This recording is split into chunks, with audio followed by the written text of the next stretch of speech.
Olá, pessoal. Eu sou Ana Volpon e este é o Mindfulcast. Prepare-se para doses de saúde, equilíbrio e plenitude a cada novo episódio. Vamos nessa? Hoje eu tenho um convidado muito especial. O tema é forte. Prepare-se. Prepare-se.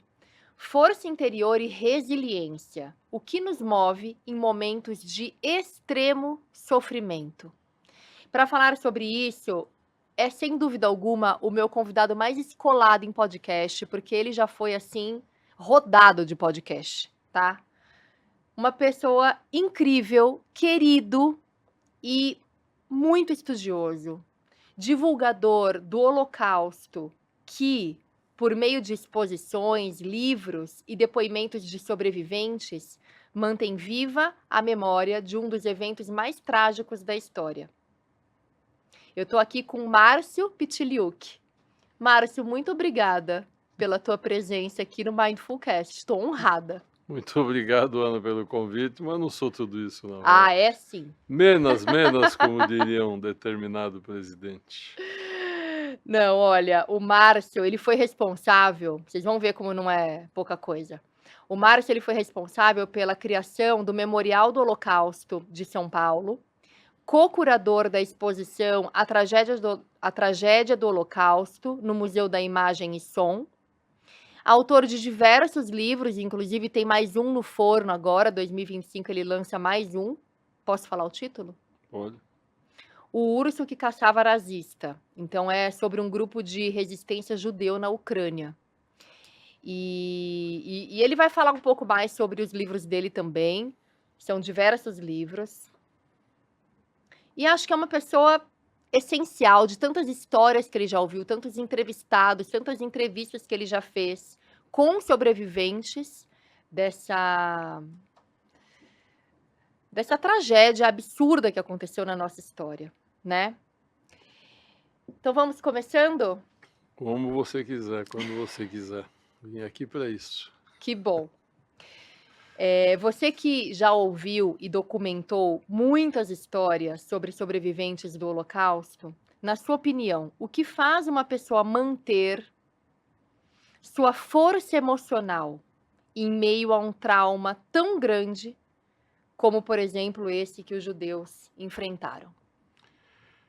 Bom, a resposta é longa. Sim, né? temos tempo. Temos tempo. Eu entrevistei mais de 60 sobreviventes que vivem no Brasil. A gente não tem o número de quantos vieram para o Brasil depois da guerra. A gente sabe que ainda tem uns 200 vivos. Desses 60 eu gravei entrevistas, outros eu só conversei. E essa é uma pergunta que a gente faz sempre, né? Como é que eles sobreviveram? Como é que o cara escapou de uma tragédia dessas? Todos eles dizem que foi sorte. Mas, conversando com eles, eu fui descobrindo que não era só sorte, não foi apenas sorte. Que a gente tem que entender uma coisa, Ana. De cada 10, 9 morreram. Sim. Então, assim, é um absurdo isso. A Europa perdeu 70% dos judeus durante a Segunda Guerra. Foram assassinados, ou morreram de fome, ou morreram de maus tratos. Os que foram para os guetos também morreram por doenças, maus tratos e fome. Mas os piores de todos foram os que foram para os campos nazistas, que tinha 3 tipos de campo. Tinha campo de extermínio, onde o judeu chegava e era diretamente assassinado. Tinha os campos de trabalhos forçados, que, como o nome diz, eram escravizados. E tinha os campos de concentração ou campos de trânsito, onde eles ficavam até saber para onde as pessoas iam. Então, no campo de extermínio, praticamente ninguém escapou. Existem alguns casos de pessoas que conseguiram fugir por causa de uma revolta, alguma coisa assim, mas ali a sobrevivência foi realmente porque fugiram e conseguiram escapar. Esses que você quer conversar sobre o que fez eles sobreviverem são os que passaram por campos de trabalhos forçados ou Ou de campos de concentração. concentração, Uhum. né. Então tem alguns casos, interessantes. Primeiro, é que todo mundo falava assim para mim, que eles eram jovens e queriam viver, e Uhum. eles não tinham cometido crime nenhum. Os bandidos eram os que estavam prendendo eles. Eles eram inocentes, eles não tinham feito absolutamente nada, a não ser nascerem judeus numa Alemanha nazista, Uhum. numa Europa dominada pelos nazistas, que queriam exterminar os judeus, né. Então, eles sabiam, eu não fiz nada de errado, eles me falavam, não cometi nenhum crime, estava preso, os bandidos é que apontavam as armas para mim, eu tinha 14 anos, 15 anos, eu queria viver, eles não queriam morrer. Então, fizeram o possível e o impossível para sobreviver. O que, assim, para quem não conhece a fundo o Holocausto, não tem uma dimensão da história. Por exemplo, eles viravam bichos quando chegavam num campo. Eles não tomavam banho, não escovavam os dentes, as necessidades eram feitas em 2, 3 minutos, não podiam se limpar. Então, se a gente pensar nas coisas básicas, eles não tinham.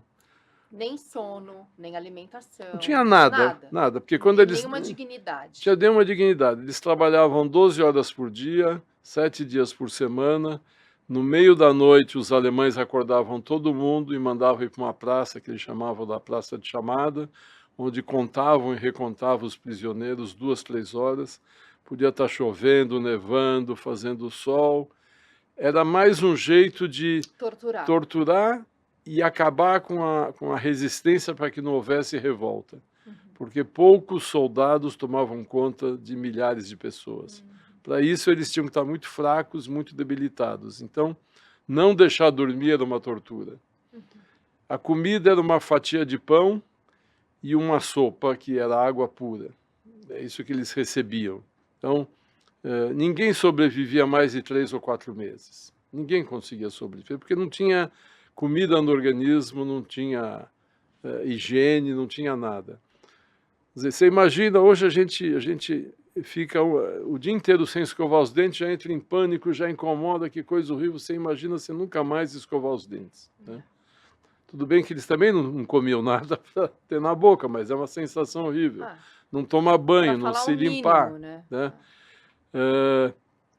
Higiene zero para eles. Um deles me contou, o Andor Stern, que foi o único brasileiro, judeu brasileiro, que foi para um campo de concentração alemão. Ele nasceu no Brasil e a família resolveu voltar para a Europa na hora errada. Nossa, eu nunca soube disso.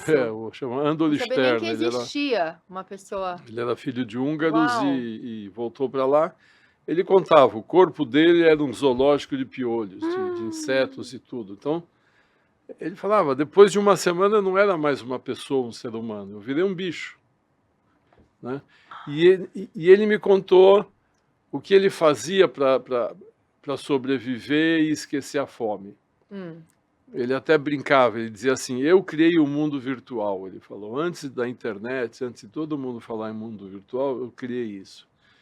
Quando eu estava no barracão, tentando descansar um pouco, eu ficava deitado, sentado, e eu criei um armário no meu barracão, e nesse armário tinha tudo que eu gostava de comer. E eu falava, bom, hoje eu vou comer tal prato. E ele pegava daquele prato e comia. Hoje eu vou comer o bolo que minha mãe fazia. Ele pegava e comia. Então, o que ele fala? Ele criou o mundo virtual e ele comia isso para sobreviver. E ele falou, isso me deu forças para aguentar. Para aguentar um dia após o outro, né? Então, esse criou isso. Eu entrevistei também o Samuel Klein, que foi o fundador das Casas Bahia. Sim. Samuel também é sobrevivente de 2 campos de trabalhos forçados. Ele conta... O Samuel, não é à toa que ele virou dono da Casas Bahia. Ele era um cara extremamente esperto desde os 15 anos. Ele foi para um campo aos 15 anos. ele chegou no campo e se ofereceu para trabalhar na cozinha, porque ele sabia que na cozinha ia ter um pouco mais de calor, ia ter um pouco mais de comida. Quando a gente fala de calor, precisa lembrar também que na Polônia, hoje em dia não é mais assim o clima lá, mas nós estamos falando dos anos 40, o inverno na Polônia chegava a 40 graus negativos. E eles Sim. tinham aquele uniforme que a gente via nos filmes, que era um tecido leve, listrado de azul e branco, um tamanco de madeira no chão, é o que tinha para vestir. Então ele pensou, se eu for trabalhar na cozinha, eu vou ter um ambiente mais quente e vou ter acesso à comida. Então ele se ofereceu para trabalhar na cozinha e lá ele conseguiu então roubar uma batata, a casca de alguma coisa para comer e poder sobreviver, e ficava no calor, perto do fogo, Sim. né? Tem um outro sobrevivente, até de quem eu fiz um filme, fiz um longa-metragem, eu levei ele para a Europa. A gente filmou tudo o que aconteceu com ele antes, durante e depois do Holocausto. Nós fomos para 5 países e 15 cidades filmando ele. E ele contou também o truque dele para sobreviver. Ele esperava para ser um dos últimos da fila na hora da sopa. Então a gente pensa assim, o cara estava morrendo de fome, desesperado por um pratinho de sopa, e ele tinha forças para ficar para os últimos da fila. Por que ele ficava para o último da fila? Também era um garoto de 16 anos esperto. Ele sabia que os últimos teriam algumas cascas de batata no fundo do panelão, e provavelmente aquela casca de batata ia cair no prato dele, então ele ia ter alguma coisa para mastigar. Olha. Porque os primeiros só iam tomar água quente. Uhum. Né? Então são detalhes que foram fazendo eles sobreviverem. Quem é esse que foi Esse é do... Júlio Gartner, de quem eu fiz essa exposição no MIS em sim. fevereiro, março deste ano. Sim, foi agora recente, né? Janeiro, de fevereiro a março de 2024. 24. Uhum. Tem um outro caso muito, muito curioso, o Michel Dimetman. Ele era de origem polonesa, mas já estava vivendo na Bélgica com os pais quando os alemães invadiram a Bélgica. E ele foi preso porque ele estava fugindo para a França. Ele conseguiu esconder que ele era judeu. Então, quem não era judeu tinha um pouco mais de chance de sobreviver num campo. Ele tinha 18 anos quando ele foi preso, e quando as pessoas chegavam nos campos, os alemães faziam uma seleção das habilidades profissionais deles. Se o cara dizia que era advogado, engenheiro, contador, ia direto para a morte porque era inútil para os alemães. Eles tinham interesse em médicos, marceneiros, encanadores, profissões que poderiam ser úteis, vamos dizer, consertar o encanamento de um barracão, construir alguma coisa de madeira. Então, por isso que essa mão de obra era interessante para os alemães. E o Michel falou que era médico. Ele tinha 18 anos e falou que era médico. E o pessoal acreditou também. Por que acreditou? Porque todos os prisioneiros estavam tão magros, carecas. Sim. Era todo mundo da mesma idade. Da mesma idade. Você não conseguia dizer se ele tinha Sim. 25, 18 ou Sim. 15. Não conseguia. Uhum. E ele pensou assim também. Ele falou, eles vão me botar como médico para atender os prisioneiros. Uhum. Ele já tinha passado por outro campo, onde ele tinha sido cozinheiro também. Uhum. Falou, não vai ter nada para fazer como médico, porque eu não vou ter uma sala de cirurgia, não vai ter remédio, não vai ter equipamento, é só para dizer que tem um médico lá. O prisioneiro vai chegar, se estiver sangrando muito, enfaixa, se estiver muito cansado, deita e descansa. Eu falei que era médico. É. E ele virou médico no campo durante uns bons meses. Sim. E nunca foi descoberto que ele não era médico. Olha, né?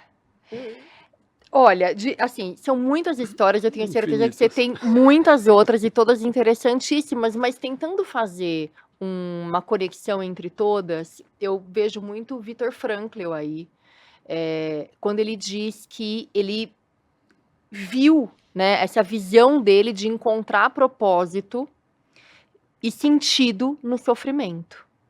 Então, você disse que eles não queriam morrer, eles eram jovens, eles queriam a vida, eles sabiam que não tinham feito nada de errado e a vida era a luz no fim do túnel, né. Aham. Então a gente pode colocar dessa maneira que realmente é esse sentido de propósito mesmo no sofrimento, eles encontraram, Não, de diversas maneiras, né. o Viktor Frankl provavelmente escreveu isso depois da guerra, Sim, porque enquanto eles estavam nos campos, isso também todos me falavam, não existia tempo para pensar. sim, Que eu falo, se a gente traz para a nossa situação hoje a gente fica assim: "Nossa, meu trabalho está difícil, o Brasil não está fácil, o dólar subiu, as coisas estão difíceis". A gente fica se queixando, porque a gente está de barriga cheia. sim, Nos campos, eles não tinham tempo para se queixar.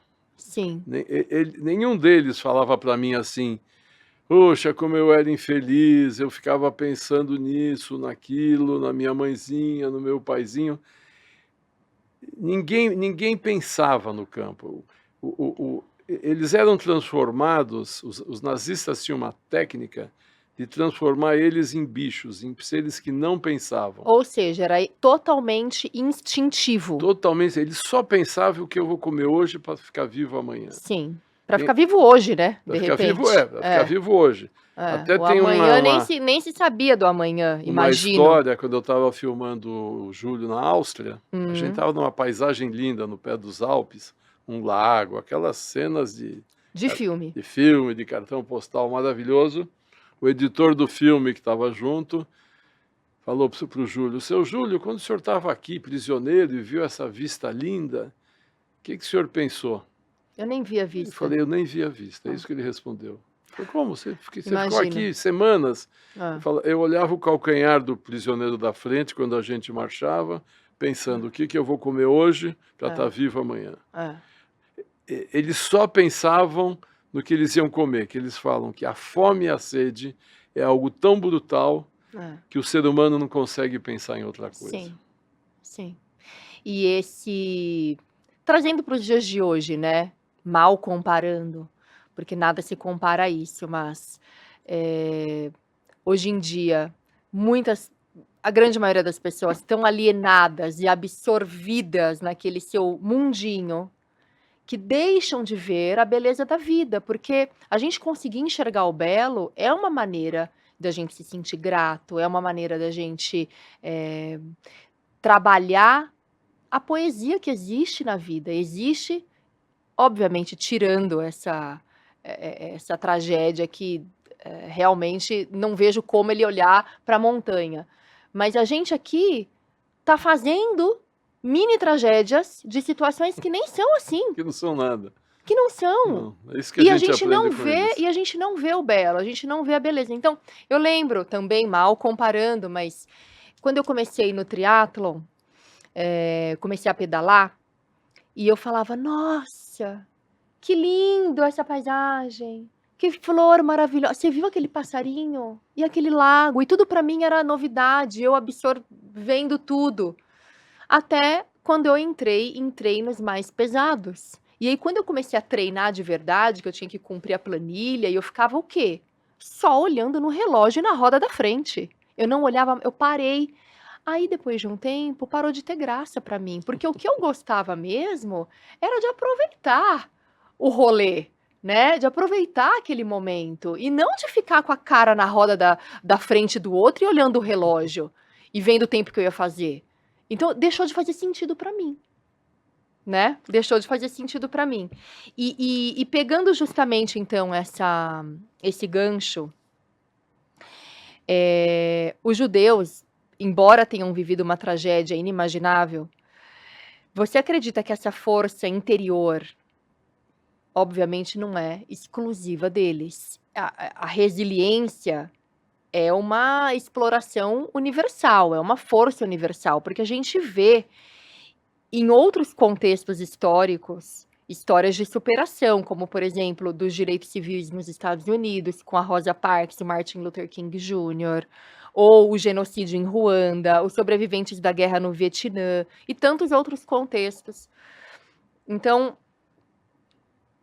Como nós, seres humanos, a gente pode acessar essa resiliência humana? Você, da tua experiência e dessas entrevistas, você conseguiu, eh, imagino que sim, tirar algo, hã, dessas vivências? Olha, o Holocausto foi uma curva na história fora de qualquer contexto, Sim. porque você trancar as pessoas num gueto, num campo, não dá comida, não dá água, não dá o básico e ainda tirar a energia dessas pessoas é algo que nunca existiu na história. Sim. Os Concordo. genocídios que aconteceram, o inimigo foi lá e matou as pessoas, Sim. né? Então, vamos dizer, Ruanda, na Sérvia, sei lá, tanto o Khmer Vermelho no Camboja, eles foram lá e mataram as pessoas. No Holocausto não foi o tempo todo assim. Uma parte sim, como eu falei, os campos de extermínio, eles iam lá e matavam e acabou. Na outra parte, eles trancavam as pessoas para usar mão de obra até o esgotamento. Uhum. Mas também não era como a escravidão que a gente teve no Brasil ou em outros lugares, porque eles alimentavam os escravos, deixavam os escravos descansarem, os escravos tinham lugares para dormir e tal, porque eles precisavam dessa mão de obra e o escravo custava caro. Repor um escravo custava dinheiro. Sim. No caso do Holocausto, não, porque eles tinham tanta gente chegando, tanto prisioneiro chegando, que se morresse seriam repostos. Tem casos, por exemplo, os escravos, os judeus eram mandados para trabalhar em fábricas alemãs. Mercedes, BMW, Siemens, Oetker, quem se quiser, tinha escravo nessas fábricas trabalhando. E eles chegavam esgotados para trabalhar, trabalhavam 12 horas por dia sem alimentação. O gerente da fábrica reclamava com o comandante do campo, porque os escravos eram alugados para as fábricas. Tudo era uma máquina de fazer dinheiro. Um campo nazista tinha despesa e essa despesa precisava ser paga. Também é uma coisa econômica na história. Quer dizer, para construir um campo, precisa de dinheiro. Arame farpado, muros, barracas, instalação de água, de luz, salário dos soldados. Aquilo lá não tinha campos de 50 mil pessoas, 100 mil pessoas, são cidades. Custava caro para construir. O comandante pegava o dinheiro emprestado do Deutsche Bank, do banco alemão, mas tinha que pagar o empréstimo. Como é que esse empréstimo era pago? Com os bens que eram roubados dos judeus que chegavam nos campos e alugando mão de obra escrava para as fábricas alemãs. Então, o gerente da fábrica ligava para o comandante: olha, você me mandou aqui esses 1.000 escravos, mas tem 200 que estão muito cansados. Eles não conseguem trabalhar. Daqui a pouco eles vão morrer. O gerente da fábrica não pensava assim: deixa eu alimentar eles melhor para que eles trabalhem mais. Eles iam reclamar com o comandante. E o comandante respondia: se morrer tem mais gente chegando, não se preocupa. Então, nem como escravidão foi semelhante a alguma Sim. que a gente conheceu. É uma coisa completamente fora da curva, o Holocausto. Né? Sim. Agora, sim, se você falou que mudou muito a minha vida começar a trabalhar com isso, porque eu era publicitário, tinha uma agência de propaganda, vivia no mundo do glamour, essa coisa toda, e os clientes me enchendo o saco, reclamando dos anúncios, que o cliente sempre liga para reclamar que o anúncio está ruim, nunca liga para dizer que o anúncio está bom. Né? E quando Entendo. quando eu comecei a trabalhar com esse assunto, Sim. eu fui para a Polônia fazer um livro e um filme, e comecei a entrevistar sobreviventes, e aí eu vi o que eles tinham passado, como é que eles recuperaram a vida deles, como é que eles sobreviveram, como é que eles reconstruíram a vida deles. Aí um cliente começava a me ligar para dizer que o anúncio não sei o quê, Isso é tão é pequeno. tão pequeno, tão idiota, tão sem noção, É. que eu falei: chega, eu acabei com a minha agência de propaganda. Eu Você encerrei a essa agência de vez que você propaganda. foi essa primeira vez que você foi, pra Europa fazer esse trabalho, ainda era pela agência? Foi um trabalho pela Não, não, agência ou foi foi um trabalho paralelo já? paralelo, eu Tá. tinha agência e resolvi, Resolveu fazer essa documentar um pesquisa. evento mundial que Tá. Isso acontece na quando Polônia, foi, Márcio? 2008, Tá. 2008, 15, 16 anos. 16 anos. Fui documentar um evento mundial que ninguém tinha documentado. Hum. Por que que eu fui documentar? Porque ninguém tinha documentado, tive a ideia de fazer e eu pensei, se eu sou publicitário, eu sei fazer livro, sei fazer Sim, filme, então eu sim. vou fazer mais Sou um eu. livro e mais um filme, e fui lá e fiz, né? Mas isso mudou sua vida. Olha, é Seu aquelas senso coisas, de propósito. 100% mudou, porque eu acabei com a agência, porque os clientes ligavam para reclamar, eu falava, meu, você está reclamando para nada, é uma É. besteira. Pô, você não pode falar assim. Eu falei, claro que eu posso. Começou a virar uma relação antagônica. E quando eu encerro a Sim. agência, eles me ligam, poxa, fechou a agência? Eu fechei. Hã. Pô, mas você era tão bom. Eu falei, agora você fala isso, quando eu fazia, você me enchia o saco. Arranja outro. Não, vamos voltar a trabalhar. Eu falei, não quero. Hã. Eu não quero, tem coisa mais importante na vida para pensar que anúncio. Sim. Então, eu abandonei, assim, uma loucura. E uma das coisas que me fez seguir nisso foi a frase de um sobrevivente que eu fui entrevistar, porque eu já tinha entrevistado vários sobreviventes que me contaram o que aconteceu durante a guerra, né? Aí eu fiquei curioso, eu falei assim, fui perguntar para um assim, mas escuta uma coisa, você saiu do abaixo de zero, você não começou do zero, a gente começa do zero, Sim. você começou abaixo de zero, você não tinha seus pais, você não tinha a sua casa, você não tinha a roupa, você não tinha mais nada, nada, nada, nada. Você ficou abandonado no mundo com 16 anos, No meio do nada, no né, meio porque do não é que eles nada. foram levados para um Não, local tudo do nada. de como os refugiados, que meu irmão trabalha com isso, que ele faz lá todo um mapeamento e tal, realocação, não. Não, nada, nada. Aí como é que você fez? Ele falou assim para mim, eu toquei a vida. Falei, tá Hum. bom, mas como é que você tocou a vida? Ah, eu tinha que olhar para frente e ir para frente, eu não podia ficar olhando para trás. E eu ainda insisti com ele. Não existia para ele outra alternativa a não ser ir para frente. Sim. Então isso foi uma lição de vida para mim. Não adianta você ficar olhando para o que aconteceu, se foi bom, se foi ruim, não importa, já aconteceu, você tem que olhar para frente, você tem que andar para frente. Engraçado, né, e aí você fica imaginando, qual será que foi o primeiro passo dessa pessoa? Porque ela teve que dar. Eu sei qual foi. Conta pra gente. Eles conseguiram uma passagem para ir embora da Europa. Tá. De alguma maneira eles conseguiam por organizações internacionais ou por um parente que estava num outro país e tinha dinheiro, mandavam a passagem. Então vou contar alguns casos que eu conheço. O cara desceu no Brasil com uma mala, Alguns por engano, achando que alguns estavam por descendo na engano, para Argentina. Argentina, outros ao Muitos contrário, casos. né? Iam É. para a Argentina e desceram no Brasil, É. tudo assim. Aham. Então eles conseguiram também algumas roupas na Europa para trazer para cá, só quando eles chegam aqui, é um país tropical, tão cheio de casaco de lã na mala, A roupa nem eles vendem os servia. casacos, conseguem algum dinheiro e começam a comprar e vender, comprar e vender. Eles também não estudaram, eles não tiveram... A maioria que sobreviveu estava na faixa dos 15, 16 anos quando a guerra começa. A guerra acaba, eles têm 20 anos. Eles não estudaram, eles pararam no ginásio. Raros os que fizeram faculdade, né? Sim. Os que fizeram faculdade não são os que foram para campos nazistas. São os que ficaram em gueto, ou ficaram escondidos. Esses podiam ter um pouco mais de idade e chegaram aqui e ainda conseguiram estudar. Alguns se formaram. Mas eles começaram assim, compra e vende, de porta em porta, e depois abre uma loja e vai indo, né?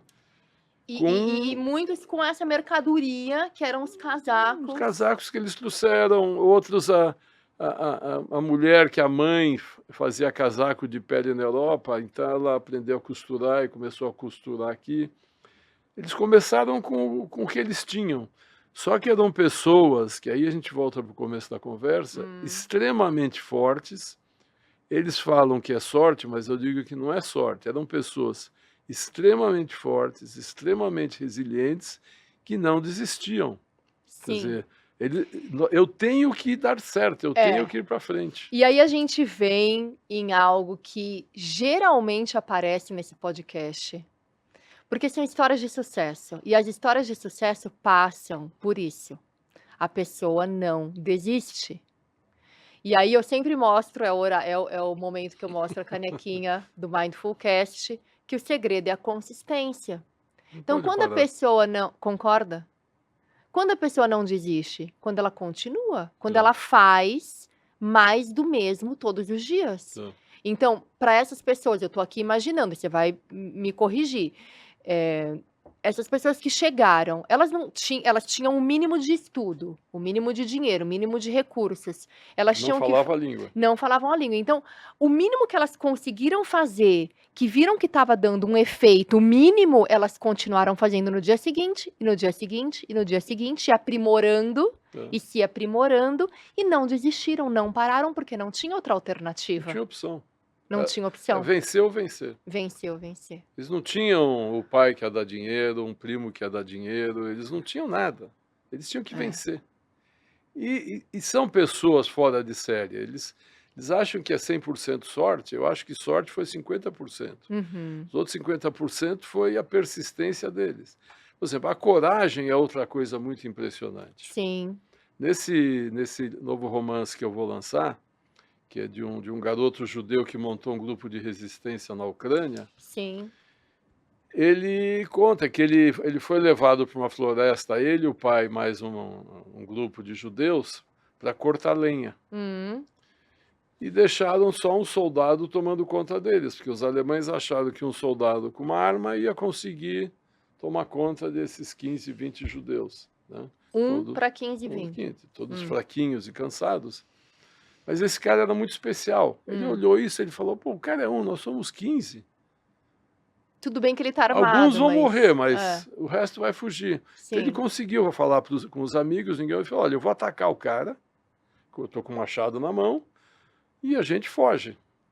Ele fez isso, ele atacou o alemão, pegaram a arma e fugiram para a floresta.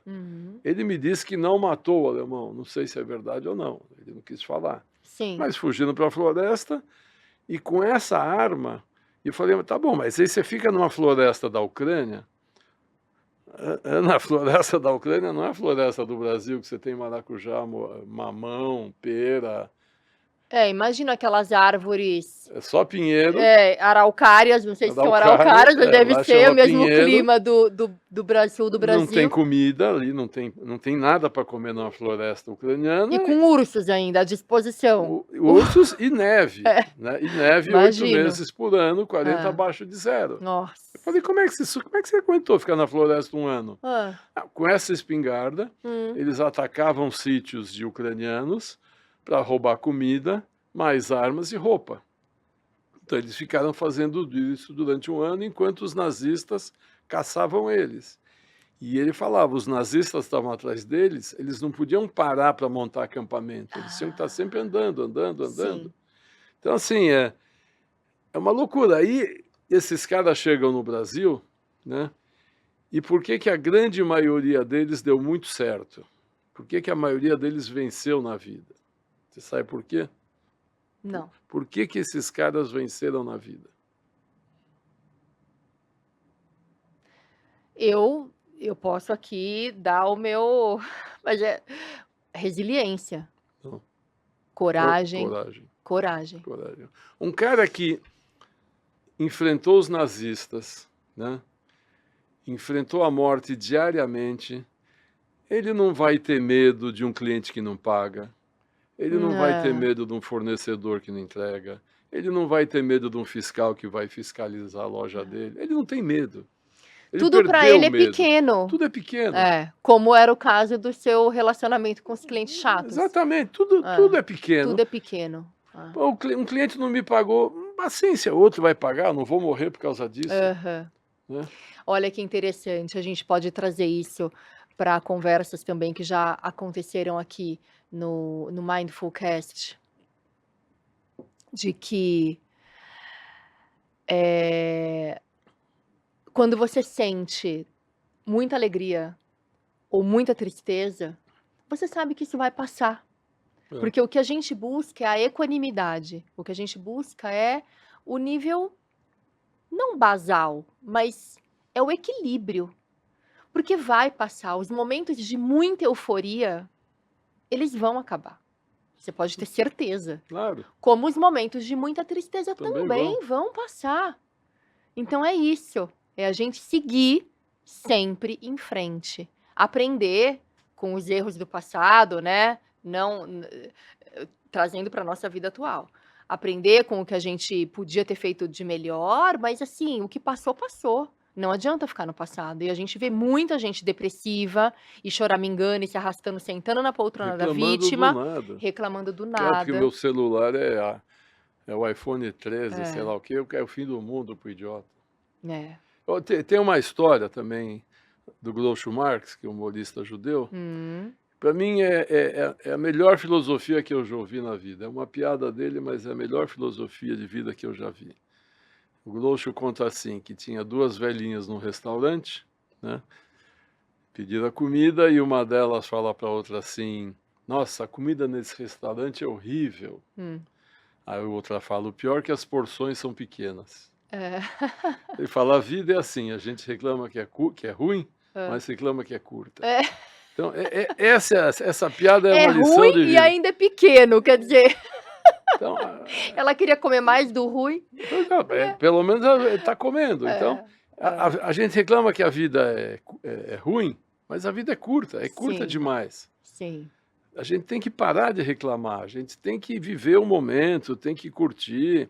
Se É. a coisa está te incomodando, não liga, deixa para lá. Levar com mais leveza, Leva né, com mais Márcio? leveza, toca a vida, toca a Levar com vida. mais leveza. Lembrar dos sobreviventes que ele olhava, o que que eu vou comer hoje para estar vivo amanhã? Lembrar do calcanhar do outro na frente. Não fica pensando: "Ai, amanhã eu quero ir no rodeio, não tenho dinheiro, puxa vida, rodeio tá caro, como é que eu vou comer no rodeio amanhã?". É. Ora, não come no rodeio, come em outra churrascaria e toca a vida para E frente. quantas pessoas que não estiveram em situações, que não estiveram no Holocausto, mas que estão no Brasil hoje, que vivem situações de miséria, de extrema pobreza, que nunca foram em um restaurante, né? Exatamente. Que estão assistindo a gente aqui, não sabem nem o que que é o Tem rodeio. gente pior que nós, sempre Que tem alguém que nunca tá pior. e nunca foram num restaurante. Então, hoje mesmo estava conversando com a minha equipe no horário do almoço e um deles faz um trabalho voluntário muito bonito, o Rodrigo.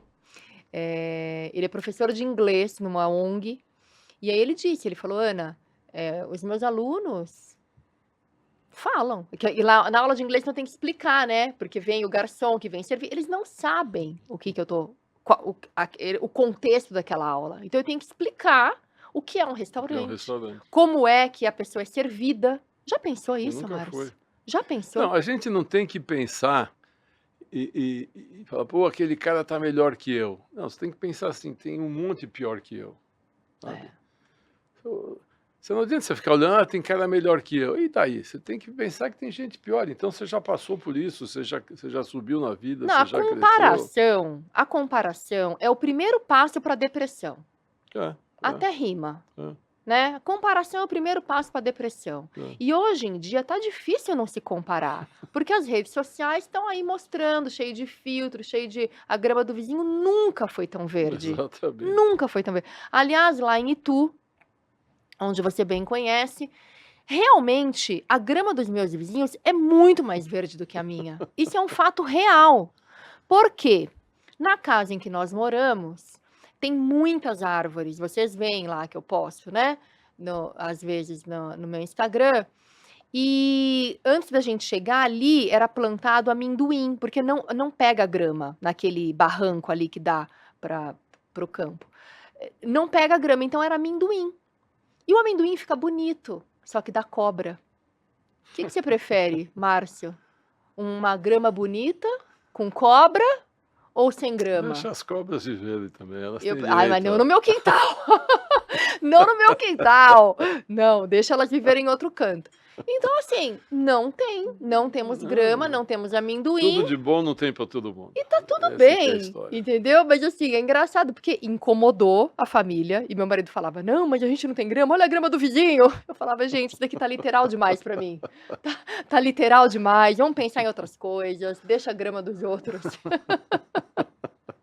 Não é? Essas preocupações mundanas, entendeu? Você devia parar com isso. Márcio, eu tenho mais uma pergunta aqui para você. Você que tem, deixa eu ver se ela não está repetida, porque meu roteiro aqui eu vou seguindo, mas aí você sabe, né? Só voltando uma palavra que você falou, que as pessoas eram fora de série. Você já leu o Malcolm Gladwell, Outliers? Não, Fora de série. O título é esse, não. Outliers, fora de série. Então ele conta vários, através de pesquisas e tudo, várias situações de pessoas que são realmente fora de série. E fica aí a dica da leitura. É muito bom, muito interessante. Ele tem outros livros também, Blink, O Ponto da Virada, é um autor que eu gosto muito. Você tem contato frequente com histórias de sobreviventes. O que você acha que podemos aprender com essas narrativas que aplicamos nos desafios que enfrentamos hoje? Acho que você já falou, né, Márcio, Isso aí sobre de isso. não olhar para trás, olhar para frente, tocar a vida e Perseverança, parar de reclamar. resiliência, a capacidade de reconstruir após a E lembrar que devastação. a comida é ruim, mas o prato é pequeno. É. Olha só, tem uma coisa que eu tenho essa grande curiosidade, e um dia a gente ainda vai fazer isso juntos, porque você organiza as viagens aos campos de concentração. O que as pessoas costumam sentir e aprender nessas visitas? E como isso impacta a vida delas quando voltam? Eu levo grupos, quase todos os anos eu levo grupos de pessoas para conhecer os campos nazistas, Sim, que os nazistas, os alemães fizeram na Polônia, certo. por 2 motivos. O primeiro, eles sabiam que eles estavam cometendo um crime e não queriam isso no território alemão. Hum, O segundo, por logística, era melhor na Polônia, porque tinha mais concentração de judeus na Polônia que na Alemanha e no leste europeu. Então, para chegar era logisticamente mais era melhor, porque os rápido. alemães pensavam tudo de uma maneira técnica, com Uhum, engenharia. Então, a uhum. logística entrou na história. Sim. Então, os campos, os principais campos para visitar estão na Polônia. Então, eu faço uma viagem que a gente vai por Varsóvia, Hum, visitar algumas coisas por ali. Lublin, que é um campo, onde está o campo de Majdanek, que é esse campo onde o Samuel Klein ficou prisioneiro. E tá. depois nós vamos para Cracóvia, que é perto de Auschwitz, o campo mais importante, mais Sim, conhecido. sim. É, é muito interessante a viagem, porque quando a gente fala um campo de concentração, isso aconteceu quando eu dei uma vez uma palestra em Porto Alegre, e uma pessoa falou para mim, me chamou a atenção, quando a gente fala campo de concentração, fala campo, você imagina um campo de futebol, mais ou menos. Você Sim. pensa num tamanho, um campo de futebol, na cabeça do brasileiro é aquele tamanho. Mas não, os campos eram, às vezes eram fazendas que os alemães confiscavam. Por exemplo, o campo de Auschwitz chegou até, ao mesmo tempo, mais de 200 mil prisioneiros. Nossa, o É uma tamanho de cidade, Araçatuba. tamanho de Araçatuba, tamanho de É, tudo, 200 mil pessoas. é. E tinha campos com 50 mil pessoas. Então, os campos são muito grandes. Então, quando as pessoas visitam localmente, ficam primeiro chocados com o tamanho. Sim, Porque você imagino. não imagina o tamanho de um campo. É. Você não pensa nisso. Pô, mas... E nem dá para percorrer, né, imagino, você não Não, a percorre gente tudo, como percorre. que Percorre porque tem que visitar as instalações. Então, a gente hum. sai andando por ali. E Quando... tem carrinho, assim, tipo um carrinho Não, de não golfe, alguma tem, coisa não que tem leve? mordomia nenhuma. É Não. proibido comer, proibido fumar nos campos. Ah, É uma viagem dura, pesada. austera. Não é para ficar comendo um sanduíche dentro do Sim, campo onde sim, morriam de tem um fome. respeito, Tem um tem respeito. todo uma A gente visita os barracões. Em alguns campos, ainda tem centenas de barracões inteiros. Então, quando você vê o barracão, que era nada, era uma parede de madeira, um telhado, onde caberia 150, 200 pessoas, tinham 3.000 pessoas. Eles ficavam tão nossa. apertados. Por exemplo, todos os campos os alemães colocavam triliches, não eram Hum, biliches, eram hum. triliches. Em cada espaço, cada cama, 12 prisioneiros tinham que ficar. Então eles ficavam Em apertadinhos, lado a cada? lado, em cada tinha 12. Você deitava, você não podia se mexer, você ficava que nem sardinha. Nossa. Quem estava embaixo ainda aguentava os dejetos de quem estava em cima, porque você não saía no meio da noite para ir no banheiro, não existe isso em campo.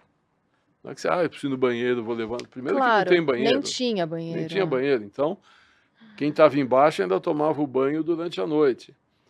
Era comum que algum dos 12 morressem durante a noite, então o cara acordava com um cadáver. Então, quando você visita um campo, você vê os treliches, você vê o espaço, você fala, meu Deus, como é que puderam fazer isso com as pessoas? Aí a gente visita as câmeras de gás, que eram construções muito grandes, não uma câmara de gás como o filme americano que amarra o cara numa cadeira. Era um espaço do tamanho desse teu estúdio aqui, que às vezes podiam botar 200, 300 pessoas, jogavam o gás e asfixiava todo mundo. Então, a gente entra nessas câmeras de gás, a gente vê os fornos crematórios. Vou te falar, eu já fui 11 vezes para a Polônia, já levei centenas de gente para a Polônia. Não tem quem não chore. Não existe opção do cara entrar num campo e não É chorar. porque a energia tá ali, Márcio. Eu A não acredito energia. nisso, mas as pessoas Eu acreditam que acredito existe uma energia, fortemente né? nisso. E sim, eu te digo que a energia tá ali, é muito forte. E assim, só da gente imaginar, eu já fico emocionada, porque é Eu levei ano passado pesado. 20 jornalistas para visitarem, né? E o pessoal demorava para conseguir fazer a matéria, porque tinha que se recuperar emocionalmente para Sim, fazer a tinha matéria. que digerir, tinha que Então, silenciar. só quando a gente Como a Pétria visita, Chaves falou. Ai, num episódio recente aqui nosso. só quando você visita o lugar, você consegue começar a entender o que foi o Holocausto. Ler livros, ver filmes, você não consegue. Quando você está lá, aí você pensa assim, pô, eu estou hoje aqui, está 25 graus a temperatura. Eles ficaram com menos 40 num lugar desse. Como é que sobrevivia? Com aquele paninho, né? Como é que Aquele vivia paninho com menos 40? Porque era jovem e queria sobreviver. E aí você chegou a conversar com essas pessoas depois que voltam sobre o impacto na vida delas? Olha, no fim as pessoas voltam e tocam as vidas, tem que tocar suas vidas. Pra Para mim frente. impactou a ponto de eu só trabalhar com isso hoje. É. Para mim foi diferente, eu resolvi fazer disso uma missão da minha vida, Sim. mas também por um outro motivo muito especial, porque eu comecei a dar voz para os sobreviventes. Isso é muito lindo, Márcio. E eles devem ter se sentido tão acolhidos. Eles me adoram, vou te falar, eu recebo elogios e mais Tão elogios deles. acolhidos, porque eu imagino que muitos nunca tinham falado. Nunca tinha oportunidade de falar. E Muito talvez menos nem, na mídia. e nem queriam, talvez. É tudo muito sentido, tudo muito. Muitos não querem até hoje. Não querem, Desses né? 200 que eu te falei, 150 não querem falar. Né? E você sabe quem são? Eu conheço quase todos. Sim. Por exemplo, existia um sobrevivente chamado Ben Abraham, que ele passou por um campo de Sobibor, que era um campo de extermínio, conseguiu escapar numa revolta. E ele dava muita entrevista, ele fazia matéria, ele era a pessoa que falava do Holocausto no Brasil, Ben Abraham, escreveu vários livros e tal. Mas ele fez isso até talvez o final o começo dos anos 2000, aonde não existiam as redes sociais, não existia uma mídia tão mais aberta como é hoje. Ele não dominava a mídia, né? Tá. E só ele é que falava. Então, ele conseguiu uma visibilidade grande para ele conseguiu colocar o Holocausto na mídia, mas quando ele ficou muito doente, depois morreu, acabou, não tinha mais quem falasse. Aí surgiu, eu surgi nessa história, em 2008, com a minha experiência de propaganda e marketing, eu conheço a Claro, mídia, outro então contexto, eu sei como usar a mídia, como falar, como chegar nos veículos Claro. e criar notícia, matéria. E eu comecei a trazer os sobreviventes para falarem, coisa que eles não tinham como. É. Eu comecei a levar em universidade, em escola, em palestras em empresas. Até hoje eu levo muito sobrevivente para falar. Eu vou na PUC, a semana que vem tem uma palestra para advogados já formados, que estão fazendo uma pós-graduação na PUC, eu vou falar sobre nazismo. Então, eu dei voz para os sobreviventes, eu coloquei eles na mídia, eu trago eles para podcast, eu fiz filmes com eles, faço livros com eles. E eles, é impressionante como eles me agradecem, porque tem o Gabriel Waldman, que faz pouco mais de um ano que eu conheci ele, comecei a colocar ele para aparecer. Você bota no Google hoje o nome dele no YouTube, tem 50 vídeos dele. Ele de uma hora para outra não para de falar.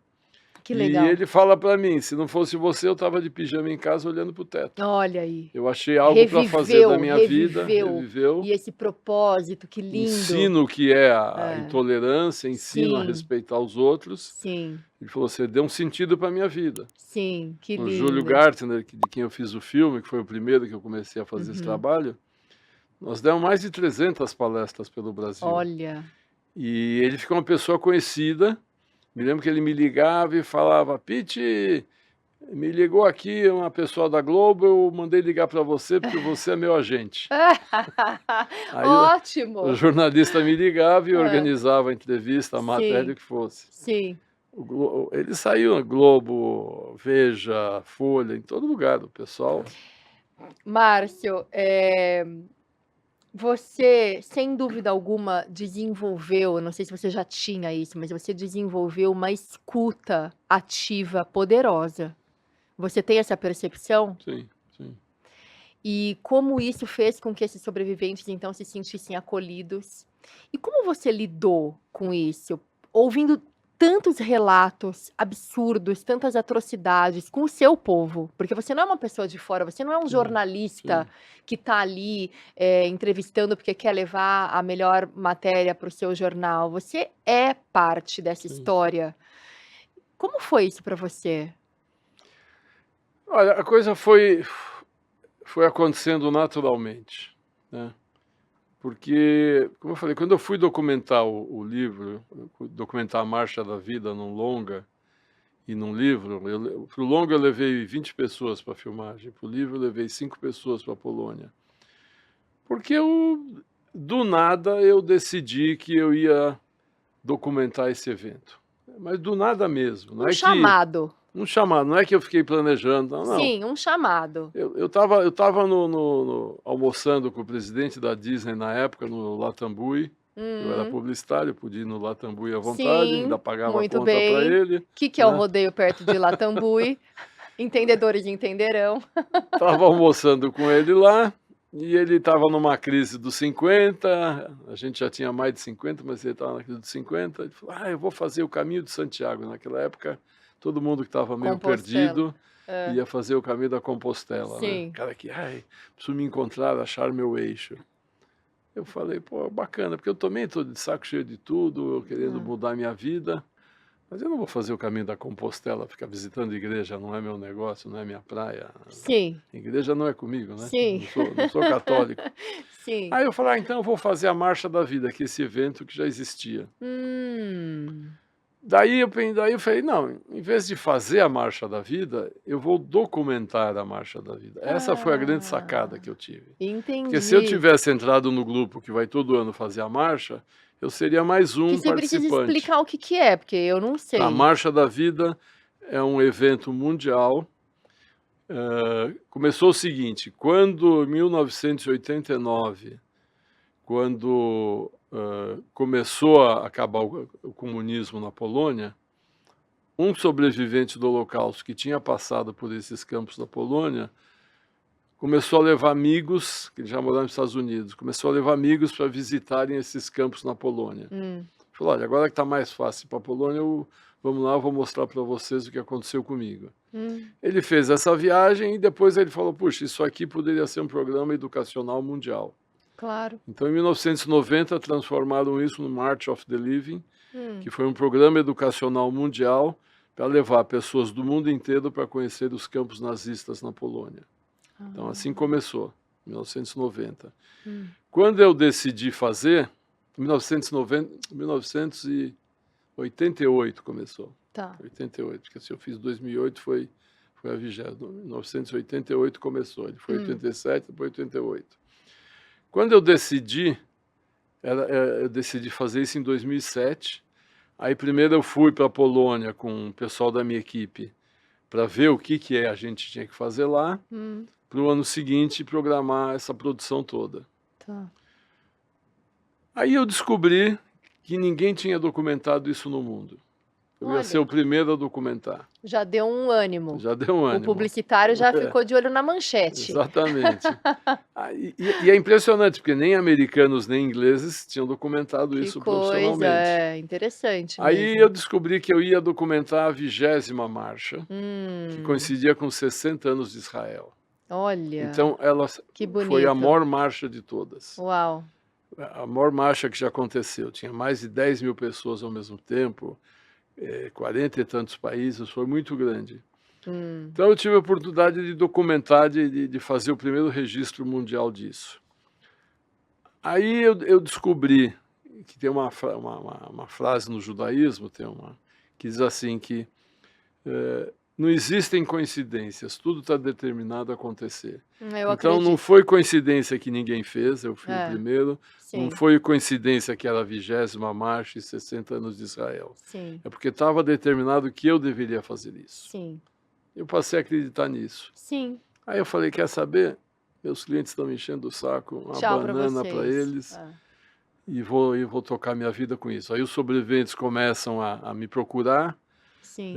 Sabiam do meu trabalho, começaram a me procurar. Filhos de sobreviventes começaram a me procurar. Falaram, olha, meu pai não quer falar comigo do assunto, eu queria saber o que foi a história dele. Porque isso acontece, é um padrão de comportamento. Sim. Os sobreviventes, a grande maioria, não contava para os filhos o que aconteceu. Porque ele achava que seria uma carga de trauma muito grande para os filhos, um peso muito grande para os filhos carregarem. Sim. E que os filhos não iam enxergar eles de uma maneira legal porque eles passaram por um sofrimento muito grande. Era uma maneira de autopreservação e preservação dos filhos também. Dos filhos. Então os sobreviventes pularam uma geração, começaram a falar para os netos. Para os netos eles sentiram que podiam falar. Olha. E os netos começaram a perguntar, vovô, o que aconteceu com você na guerra e tal. Então, quando eu comecei a fazer esse trabalho de documentação, muitos filhos me procuraram. Olha, eu queria saber que você conversasse com a minha mãe, conversasse com meu pai, para ele contar o que aconteceu, porque eu não sei. Eu queria saber o que aconteceu com ele. E é uma maneira também, Márcio, de harmonizar o sentimento da família. Porque as histórias que não são ditas, que não são contadas, isso fica muito nebuloso, né? Então, volta aqui no podcast algumas casinhas e procura sobre a constelação familiar, que é uma técnica super, assim, assertiva, uma técnica terapêutica de harmonização familiar, é uma técnica de terapia mesmo. E que não necessariamente você precisa saber da história, porque o campo te revela. Então, por isso que eu te falei, isso não é místico, tá? As impressões, a energia tá no campo, tá? Por exemplo, nessa sala, o que está acontecendo aqui fica impresso. Quando eu voltar daqui um tempo para gravar aqui, as memórias estão aqui. Ele não acredita. Para mim só fica impresso no vídeo. Não, tudo bem que você não acredita, que você é cético. Total. Mas eu vou ficar aqui na minha... A gente não precisa concordar com isso. A gente não precisa concordar com isso, não tem problema.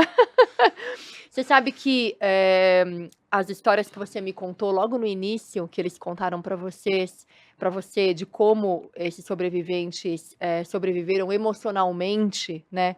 Tem a história da Edith Eger, que escreveu A Bailarina de Auschwitz. Esse livro me tocou tão profundamente, Márcio, tão profundamente. Depois eu logo li o segundo dela, que é A Liberdade é uma Escolha.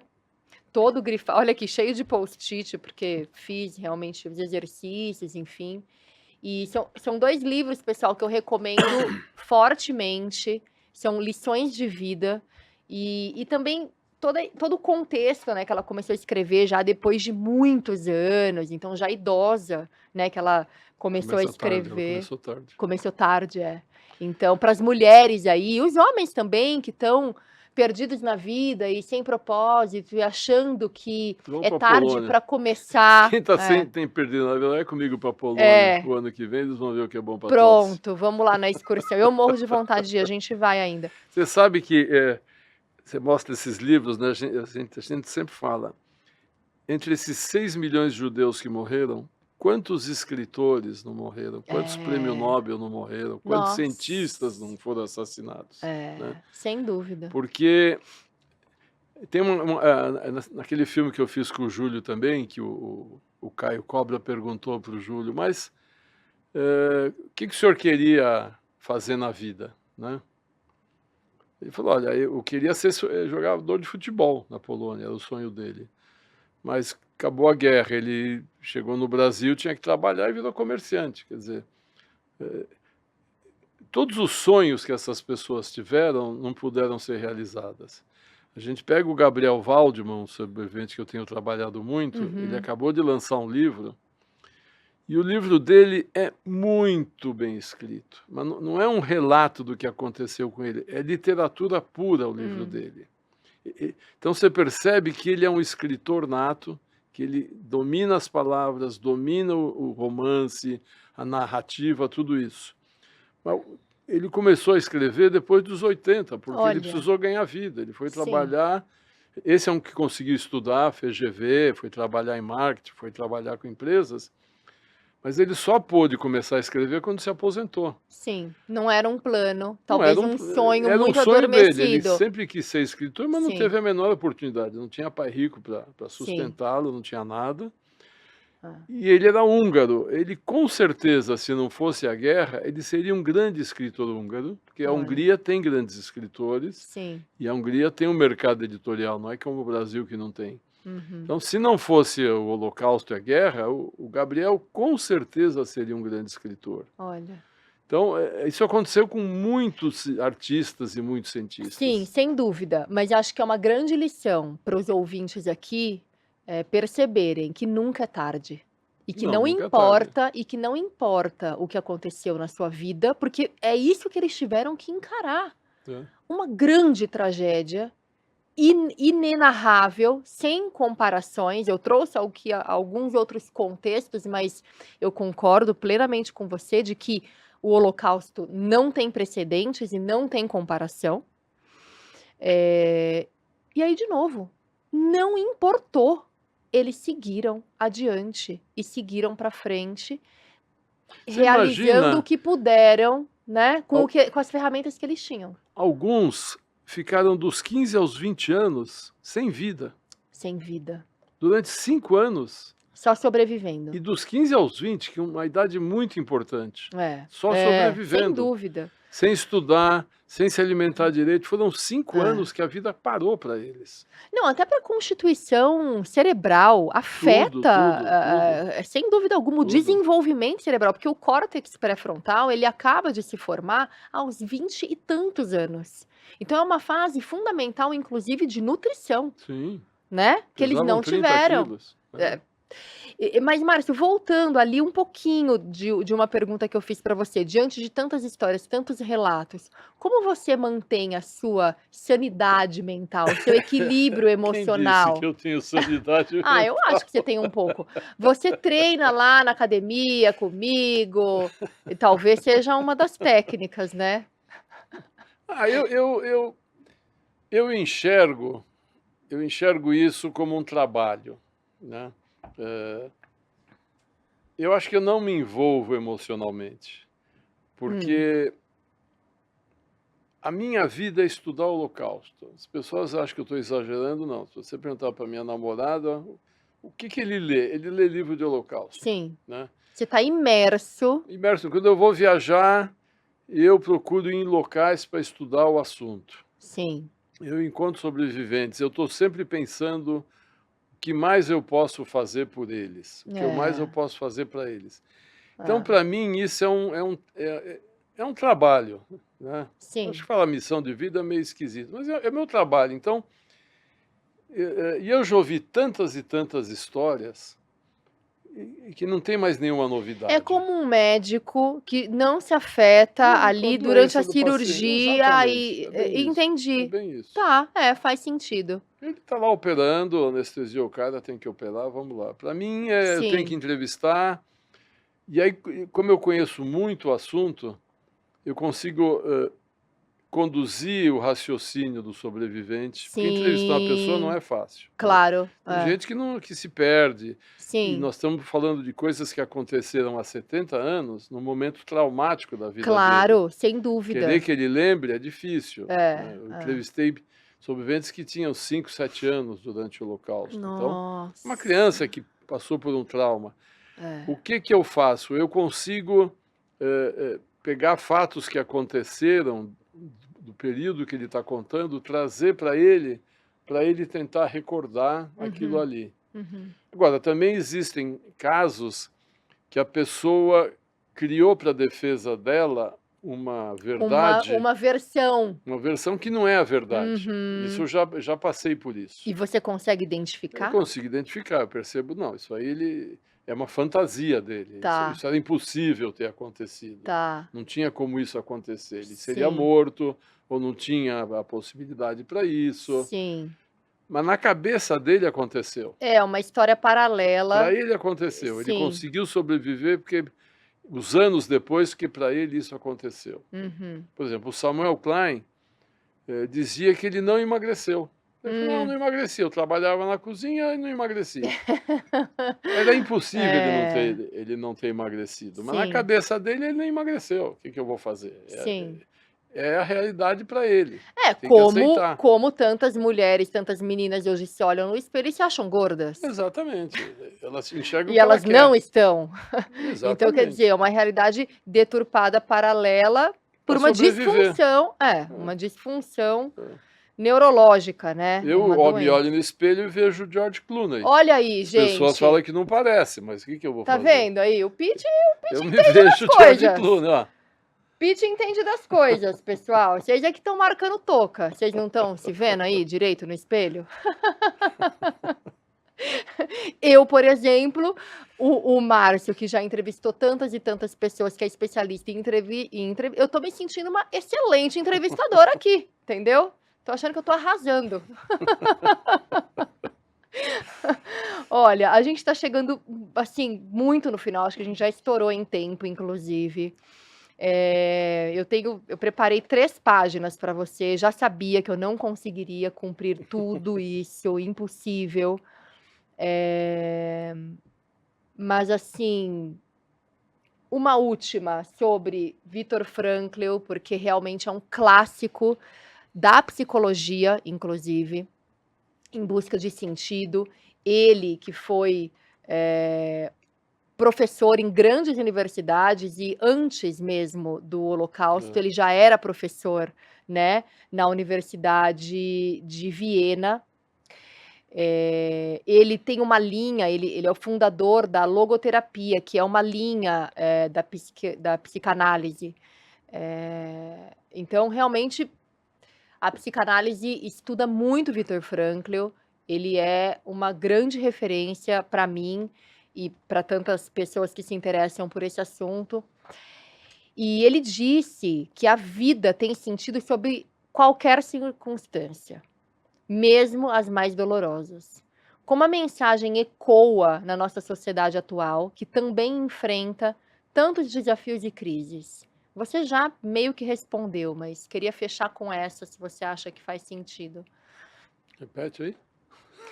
Viktor Frankl disse que a vida tem sentido sob qualquer circunstância, mesmo as mais dolorosas. A Sim, vida tem a vida é sentido. tudo. Quer dizer, Como essa mensagem ecoa na nossa sociedade atual, que também enfrenta tantos desafios e crises? a gente está nessa geração mimimi, né? Essa geração que reclama de tudo, que Geração Z. geração Z, que se o chefe dá bronca, ele, mamãe, eu vou embora do emprego porque eu tomei bronca. E a mãe tira ele do trabalho, o pai tira ele do trabalho. Ah, vou mal na escola, os pais vão lá e dão bronca na escola, que deram bronca no filho. É. Escuta, a vida não é fácil. Isso eu falo para as minhas filhas, falei a vida inteira, a vida não é fácil. Chora e engole. Chora e engole, a vida não é fácil, não. É fácil enquanto está na barriga da mãe, que É. recebe tudo de graça. Depois que sai, tem que começar a respirar, já toma um tapa e vai para a vida. Então, Começa chorando. a vida é tudo. É. Nada substitui a vida, e ela é curta demais. A gente tem que aproveitar porque ela é curta demais, Sim. sabe?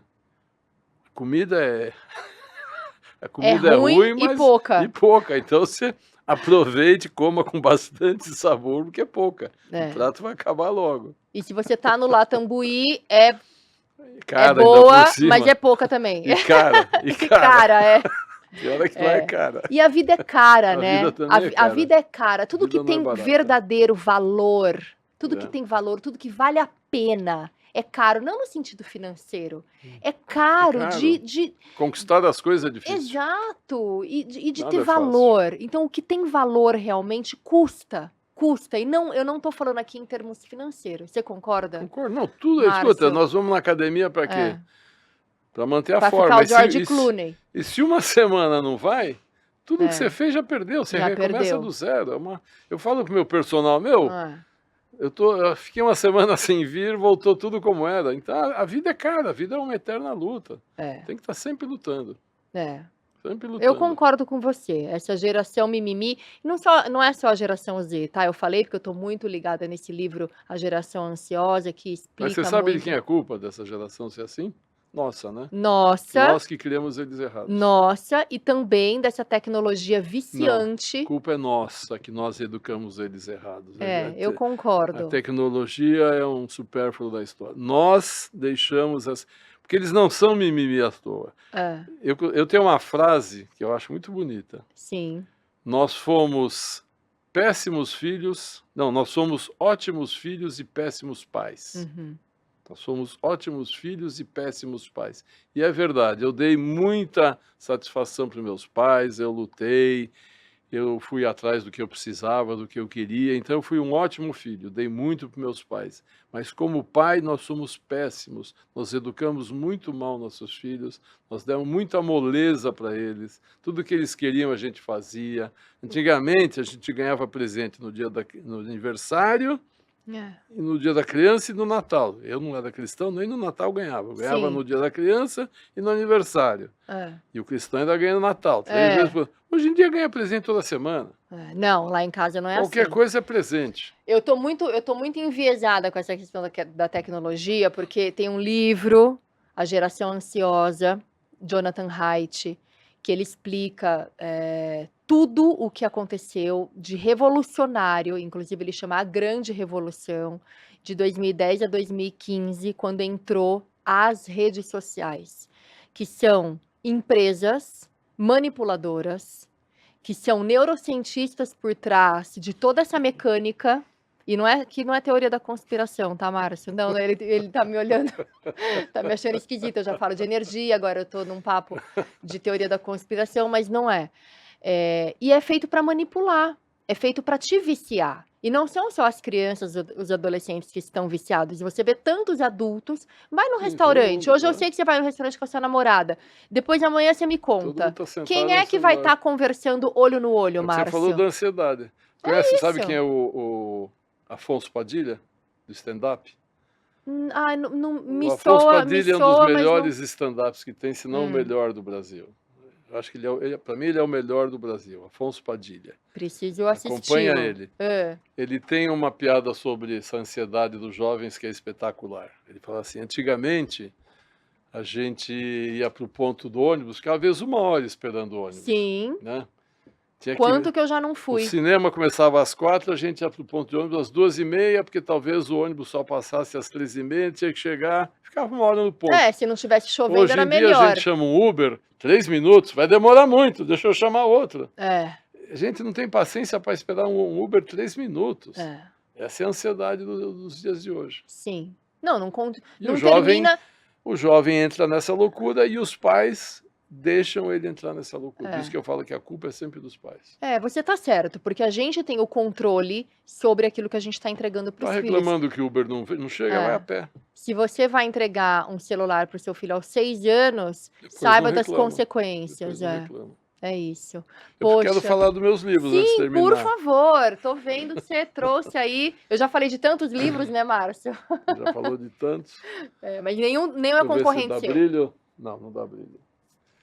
Então, ó, quem quiser conhecer mais sobre o Holocausto, sobre esse assunto que a gente falou, sobre as histórias que aconteceram, eu tenho 3 romances já publicados, estou indo para o 4º, que eu já lancei no Brasil e Portugal, aonde eu conto o que aconteceu durante o Holocausto, mas de uma maneira como se fosse um thriller, um livro de suspense que prende a atenção da pessoa. Tá. É um livro histórico, mas não é de história.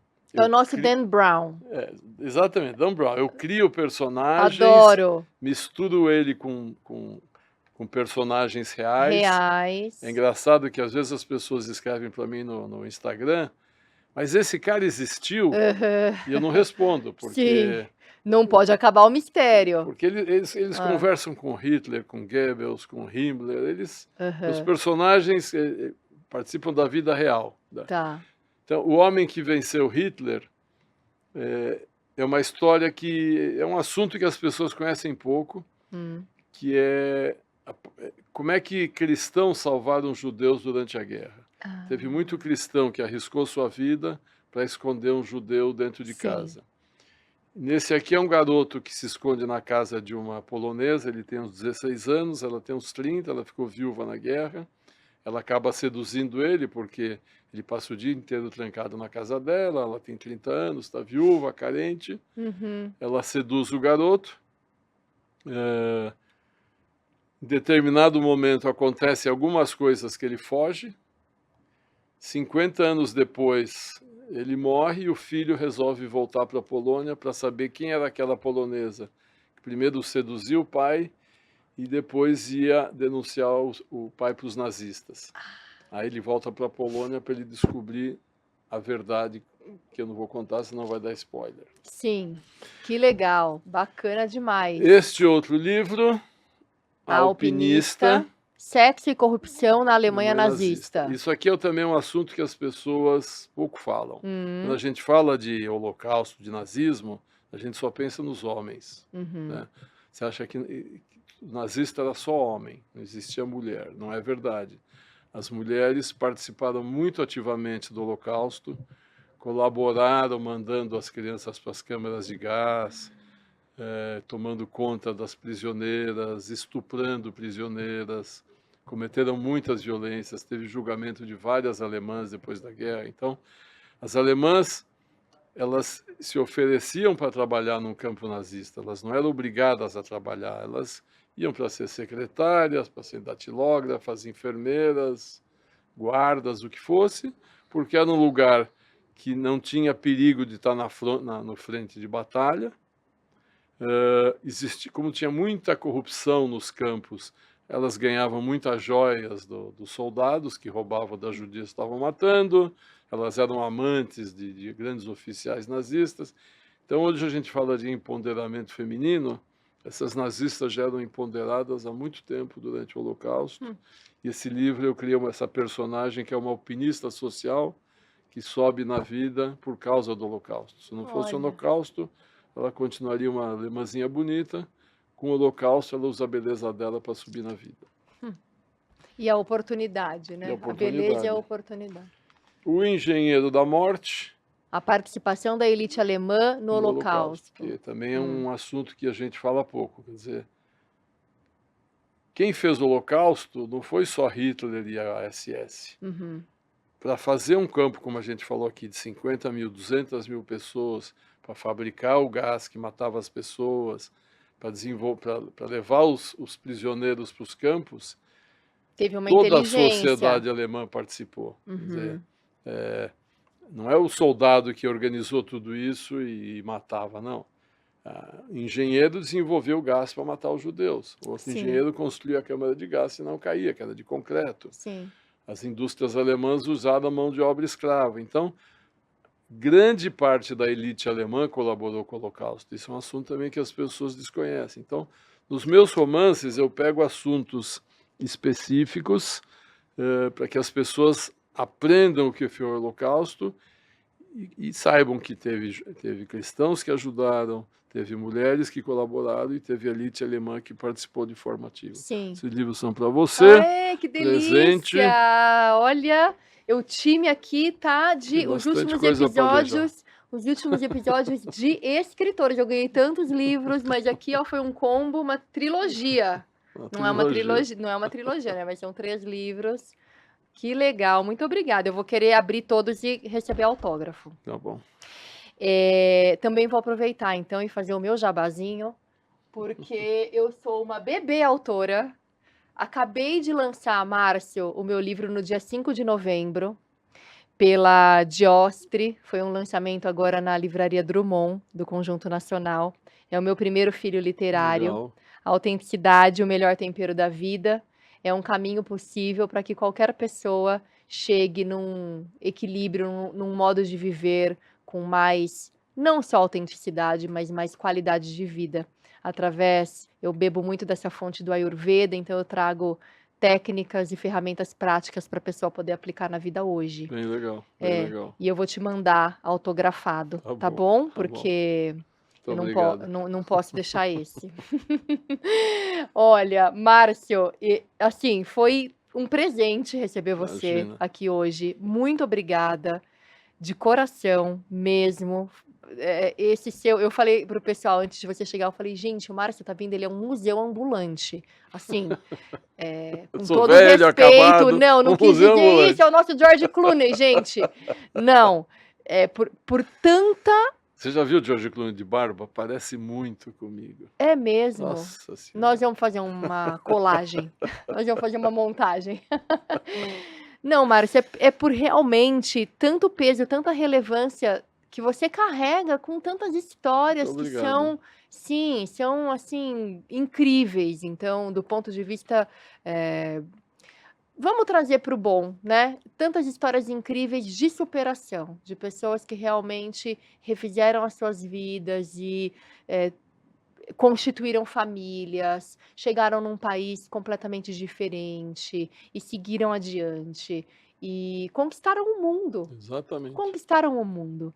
Então Fizeram eu acho família, que tiveram filhos, netos, deixaram um bisnetos. legado, É. deixaram um legado. Então eu acho que assim, a gente está aqui nesse mundo para fazer esse mundo um pouco melhor e você, sem dúvida alguma, está fazendo o mundo muito melhor. Imagina. Muito Eles melhor. é que fazem, eu só transmito o que eles falam. Sim, e eles realmente fizeram. E aí, você, querido ouvinte, você pode ter certeza que você está aqui para fazer esse mundo melhor. Então, se inspire nesse episódio de hoje para seguir a sua vida de maneira forte e corajosa, né? Que acho que essa foi a grande lição que o Márcio trouxe para a gente hoje. Eu fico super emocionada, assim, em fechar esse episódio, porque realmente mexeu comigo, foi muito bacana.